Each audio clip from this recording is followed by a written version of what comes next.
Hello, everyone. My name is Veronica Lewis, and I am a middle school family and consumer science teacher.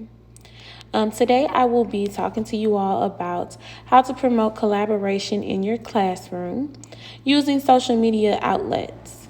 First, I do want to say that with every social media outlet that you have, make sure that you establish ground rules and how you want to use them within your classroom. Because I am a middle school teacher, I know for a fact that my middle schoolers are going to need a little bit more instruction when it comes to telling them how to use social media in the proper form. You want to keep your students engaged and you want to keep them, involved in your class. So you'll do almost anything to make sure that they get the content and the material that you want them to get. I am a middle school teacher, like I said, so a lot of my examples using social media today is going to have things that you can use with within the classroom, because that is my safe space, my happy space. So I know a lot on how to incorporate these things in a classroom. A lot of my examples can be intertwined with the office or the workplace if that is somewhere where your home and your happy place is. The first social media outlet that I am going to talk about is Facebook. We all know what Facebook is. That is our lovely place where we go to get information, to share posts, read up on information, share funny videos, connect and network with some of our close family and friends. For Facebook, when you are in the classroom, you can create Facebook groups for your kids.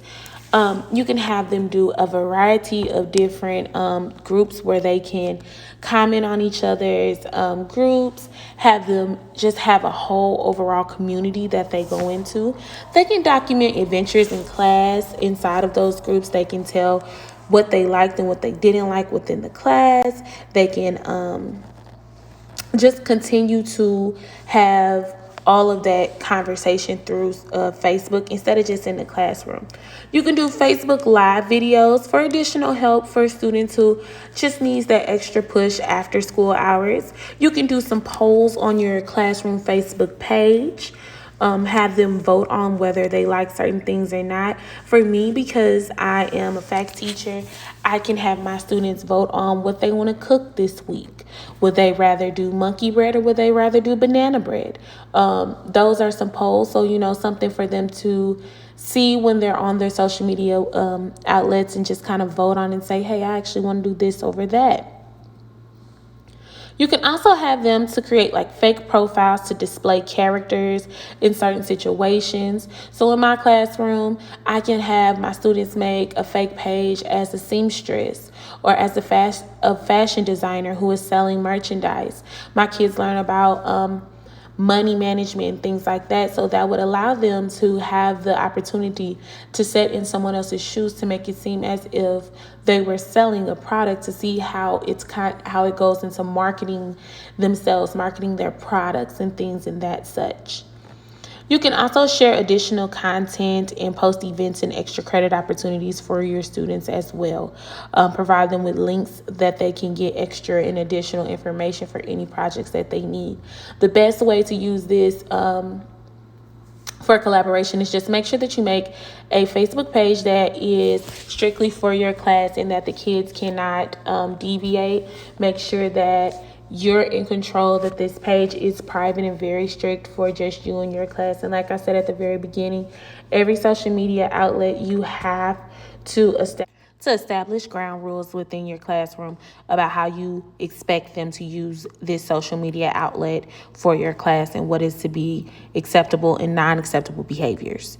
The second social media website that I'm going to talk about is Instagram.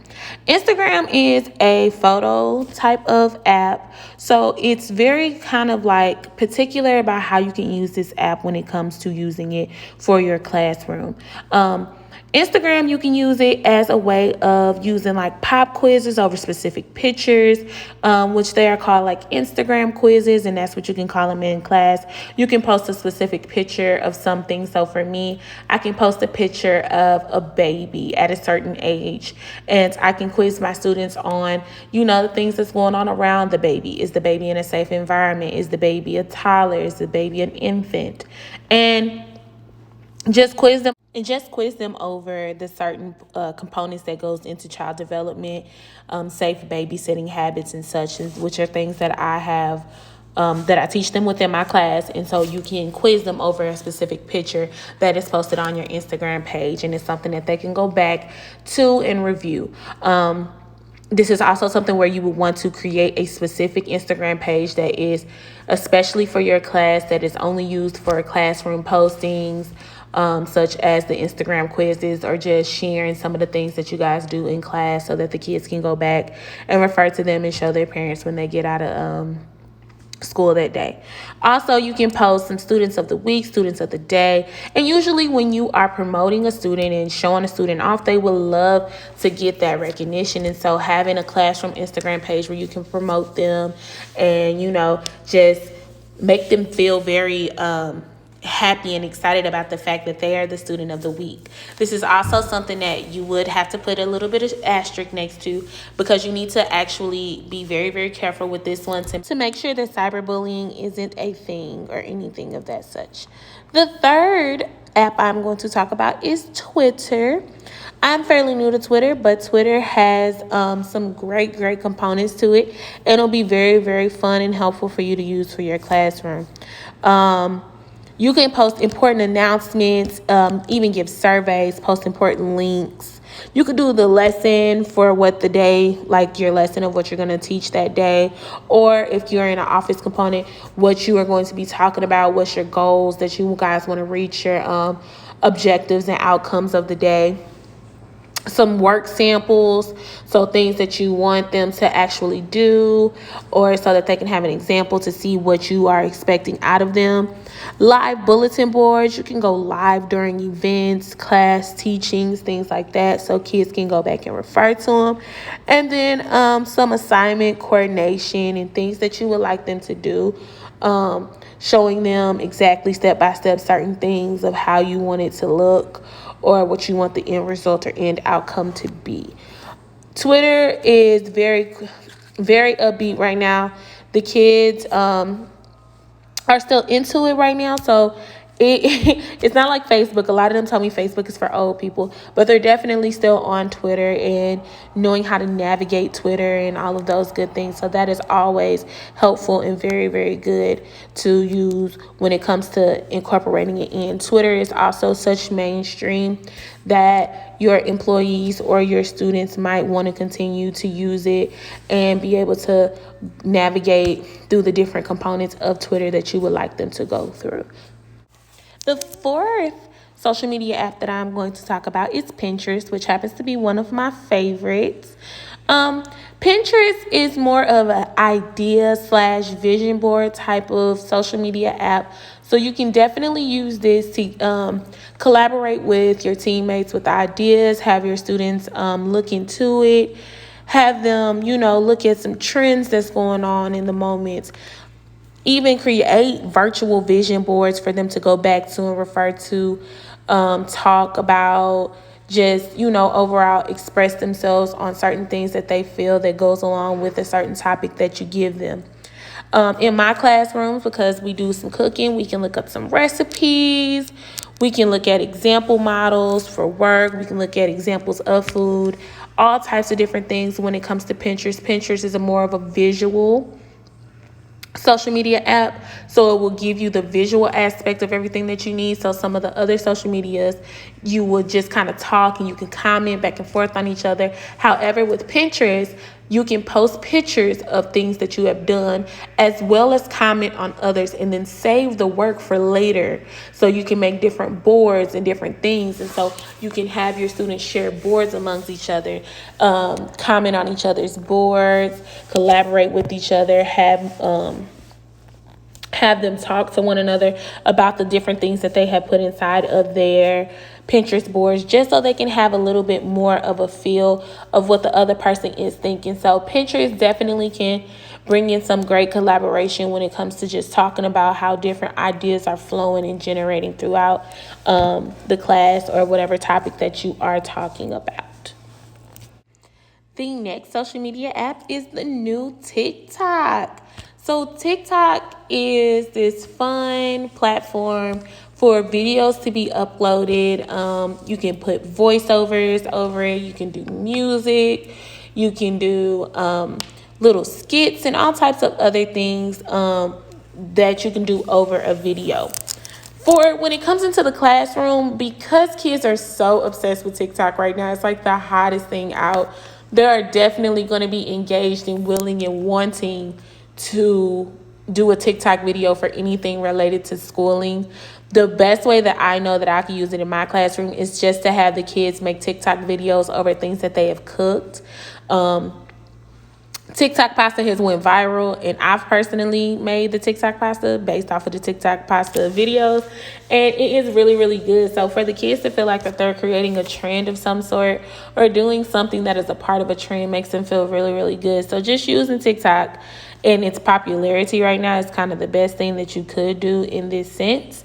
But some more ways that you can use it for collaboration is to create trends for the classroom. Like I said, so have them creating like personal trends. So like I could do like a brownie trend for my cooking class and have them all make different types of brownies and add little things into their brownies that'll make them feel like their brownie might go viral on TikTok. You can upload videos for students to review. So like I said, the TikTok pasta went viral, so people were able to cook the pasta based off of people's TikTok videos. So me as a teacher, I could post videos of me cooking a certain dish and have my kids follow along with me and do it as well. And then also you can use TikTok to showcase some of the final projects that they have. So like I said, showing off some of their final dishes that they've created, showing off some of their final just anything of a final project or a final end piece that they would like to show off. Even for my fashion class, they can model their final projects that they've created, their clothing or anything of that such. So TikTok really, really can be fun. It's a fun platform for them to use, but also it will have them engaged because someone can create the trend of the week and then have everybody make a TikTok video related to that trend that they have created for that week. Also with TikTok, you just kind of have to be very careful to make sure that all of the videos are school appropriate before they're posted and shared amongst the class. But that goes with any of the social media websites, like I have said thus far. Just making sure that you monitor everything that's going on within your classroom and your classroom's TikTok. The next app I'm going to talk about is Flipgrid. Flipgrid is a great component when it comes to collaboration in the classroom and promoting kids to kind of like talk and comment on each other's work. It is a platform where students can just talk and record themselves and record their responses to each other, other than just typing them on a discussion board. Even as a grad student, I do prefer a Flipgrid over, just kind of typing out my response to my classmates, because I feel like I get a lot of my thoughts out more when I'm just talking and kind of like rambling on about a topic than if I were to sit down and have to type it and make sure that the punctuation is correct and make sure that I'm meeting the right word requirements. And with Flipgrid, you have only a certain amount of time to say all of what you have to say, and that's really hard for me because I like to talk a lot and some of my students love to talk. So when it comes down to having to say exactly what you want to say in a certain amount of time, is kind of a challenge sometimes, but because the kids are trying their best to make it to that time, they're utilizing all of their time. They're talking, they're engaging, they're sharing all of their feelings and thoughts to their classmates about their work. The initial post is a certain amount of time, and then the response that the students give to each other is another certain amount of time. So they have the two different amounts of times that they have, and then if you tell them to utilize up all of that time, it's not like 10 minutes or 15. It's literally like 2 minutes and 30 seconds. And they are able to just say how they feel and just kind of talk it out, get it done and over with. And I think that comes a lot easier for students to do, especially when it comes to work completion, which is something that I'm having a very hard time getting to be done with virtual schooling right now. They don't want to necessarily actually do any sit down and type work, but they're definitely okay with talking and sharing their feelings and their emotions when it comes to work.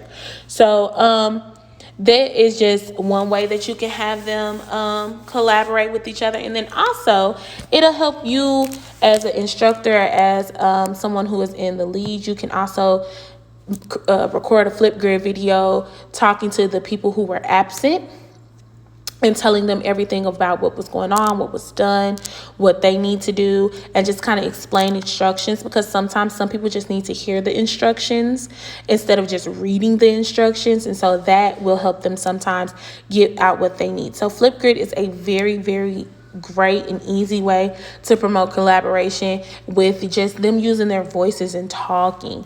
It's another kind of recording yourself video type of thing. However, it's just easier sometimes for some people to just talk about something other than it is to just type it out or put it on a worksheet or something like that. So that's how Flipgrid can be very, very good and helpful in that sense. The last social media app I'm going to talk about is LinkedIn. So LinkedIn, when you think about it, a lot of people use it for just, kind of promoting themselves to try to find a job, looking at some companies that is very marketable to them and how they can market themselves. But when we're talking about in the classroom, and especially for my kiddos who are middle schoolers, they're not really thinking about their dream careers 100% just yet. But I actually do teach them to start thinking about their dream careers. So they do have a project over their dream careers. And so when it comes to LinkedIn, you can have them do some research about like different people who are on LinkedIn, who are promoting their businesses, promoting their companies, or just promoting themselves in general. You can also have the kids create like a dummy LinkedIn page where they can promote themselves for their dream career job, and have them just kind of make sure that they're marketing themselves for the correct LinkedIn groups that they're trying to get the attention of. Also having them just do like mock interviews and mock research based off of each other's LinkedIn pages. And you can have them just, look at each other's LinkedIn pages, kind of grade them based off of what they see if it's marketable, see if it's catchy, see if it has the correct information on it. If you are in the work field, you can also use LinkedIn to look at some of your competitors, look at some of the other companies that are near you or around you or that is like you, and just gather up a little bit of research. LinkedIn is just a collaboratory social media net platform anyway, because you are marketing yourself and promoting yourself and networking with other people from across the world who are in the same type of field or company or business that you're looking at. So it's automatically meant for you to collaborate with multiple different people from different places automatically, but to be able to actually have a place for them to navigate and look for specific things to collaborate with each other is also good. So LinkedIn is a great way to have your employees or your students just kind of collaborate with other people who are in the same liked interest that they are in as well. So LinkedIn is great when it comes to collaboration just because it's automatically meant for collaboration purposes. And so that is always, always, always a good thing. So in conclusion, overall, social media is meant to be social. It's meant to be collaborative. It's meant to share, comment, like all of your friends' posts and videos and photos and such. So when it comes to collaboration and doing different things, when it comes to social media, it is very, very simple and very easy for you to think about some things to get work going and generate ideas. And sometimes it takes you to have to use more than one social media website to even get those creative juices going for whatever you are trying to get it for. For me, The hardest thing about using social media for collaborative work is just to make sure that cyberbullying and inappropriate use of social media isn't happening, because I have such younger users. But when it comes to in the workplace, you can easily use it, because everybody's on it. Why try to change anything? Why try to create something new when everyone is already using social media on their everyday basis? So just continue to use it, but just use it for your workforce or for your classroom, or just to promote engagement and collaboration amongst multiples. It, like I said, it already has the aspect of you collaborating with your friends, the people who follow you, the people who share comments and things with you. So it's already meant for you to collaborate with others. It's just a matter of you sitting down and actually figuring out what you want them to collaborate about, and which social media platform is going to get you the best results that you needed to in that moment.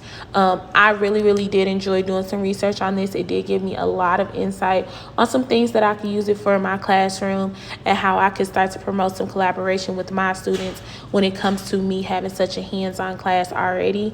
And with it being virtual, these social media websites can actually promote them to do a lot more and be a little bit more engaged when it comes to class, because they can be thinking about, like, oh yeah, we have a tweet that we have to create today for class, or oh yeah, we're going to get on our class TikTok page today and make some videos. So it gets people excited. It gets my students, I feel like it'll get them excited and get them ready for what's to come in class.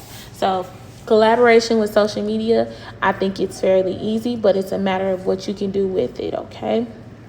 Thank you all for listening. I really did enjoy doing the research on this. And please feel free to ask me any questions of if anything will work for you or if it isn't, okay? Bye.